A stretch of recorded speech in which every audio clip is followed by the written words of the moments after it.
Hadramaut dan Mahra bukan sekadar wilayah di Yaman. Ia dikenal sebagai tanah para habib dan wali, pusat spiritual yang jejaknya sampai ke tanah Nusantara. Tapi kenapa justru wilayah ini ikut dibombardir? Apakah ini murni geopolitik atau ada pesan yang lebih dalam secara spiritual? Kali ini kita bahas makna tersembunyi di balik konflik dan bagaimana seharusnya kita menyikapinya dengan kesadaran, bukan dengan ketakutan. Sunyikan ragamu, seruput kopi hitammu, dan nyalakan sigaret kretek khas Nusantara pastinya. Apakah kamu siap untuk sadar? Apakah kamu siap untuk berpikir?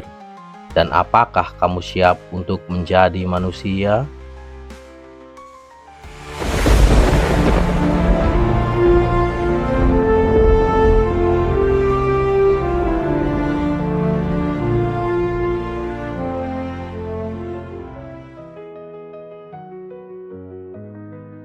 Pernah nggak sih kamu bertanya, kenapa dari sekian banyak wilayah di dunia, justru Yaman yang seperti nggak pernah lepas dari konflik? Dan bukan sembarang Yaman, tapi Hadramaut dan Mahra. Dua wilayah yang selama ratusan tahun dikenal sebagai tanah sunyi, tanah ilmu, tanah para habib, dan tanah para wali. Tapi hari ini justru ikut dibombardir. Pertanyaannya, ini cuma urusan politik atau ada makna yang lebih dalam?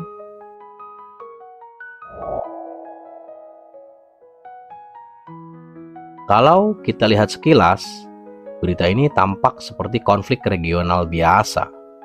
Arab Saudi, kepentingan keamanan, pengaruh geopolitik, jalur strategis.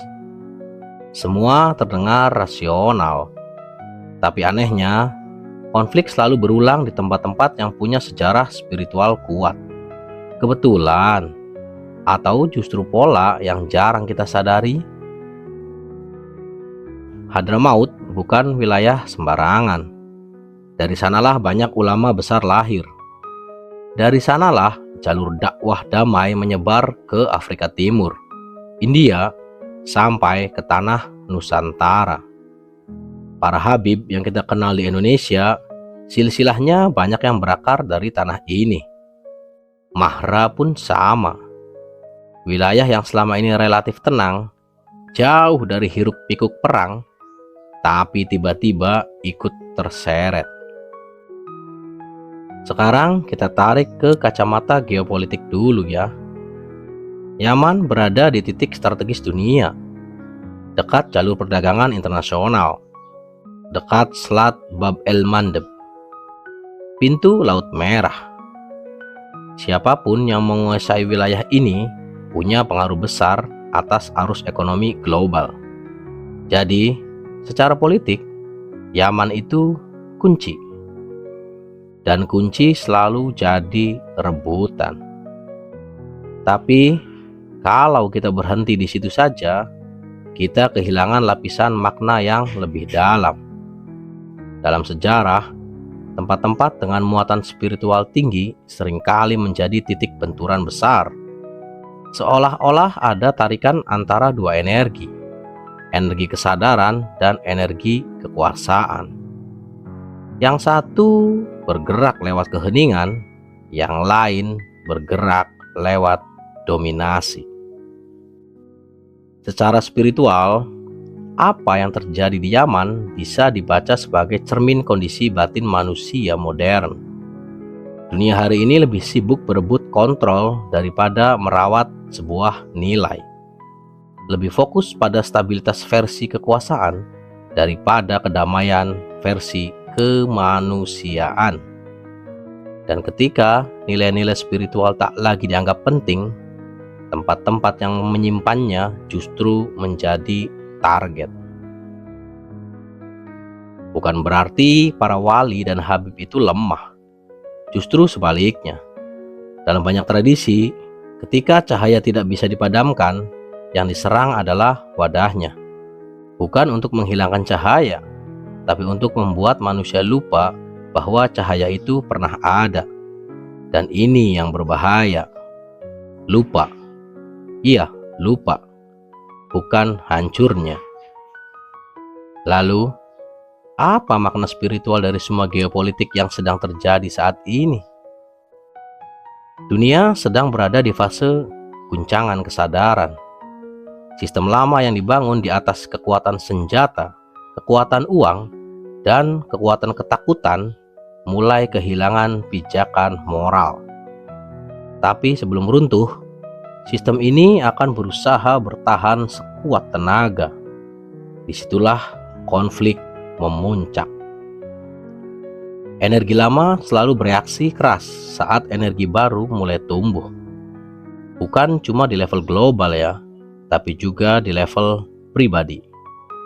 Coba lihat hidup kita masing-masing. Saat kita mulai sadar, mulai jujur pada diri sendiri, biasanya justru masalah muncul bertubi-tubi. Bukan karena salah jalan, tapi karena ada yang sedang diselaraskan. Yaman hari ini bisa dibaca sebagai simbol luka dunia, simbol bahwa manusia belum benar-benar berdamai dengan dirinya sendiri. Dan selama konflik batin kolektif ini belum selesai, konflik fisik akan terus muncul dengan wajah berbeda-beda. Bisa perang, bisa krisis, bisa bencana kemanusiaan. Pertanyaannya sekarang, kita harus menyikapi ini bagaimana? Apakah dengan marah? Apakah dengan membenci? Apakah dengan menyalahkan satu pihak lalu menganggap pihak lain suci? Itu reaksi yang sangat manusiawi sih. Tapi sayangnya justru memperpanjang siklus konflik. Kebencian tidak pernah menyembuhkan luka. Ia hanya memindahkan luka ke tempat lain. Sikap sadar bukan berarti pasif, tapi aktif secara batin. Kita boleh bersuara, boleh peduli, boleh membantu secara kemanusiaan, tapi tanpa kehilangan kejernihan. Jangan sampai penderitaan orang lain justru dijadikan bahan bakar ego dan identitas. Karena disitulah perang benar-benar menang. Cara paling radikal menyikapi geopolitik hari ini adalah dengan menjaga kemanusiaan kita sendiri. Tidak menormalisasi kekerasan, tidak mematikan empati, tidak menelan mentah-mentah narasi yang memecah belah.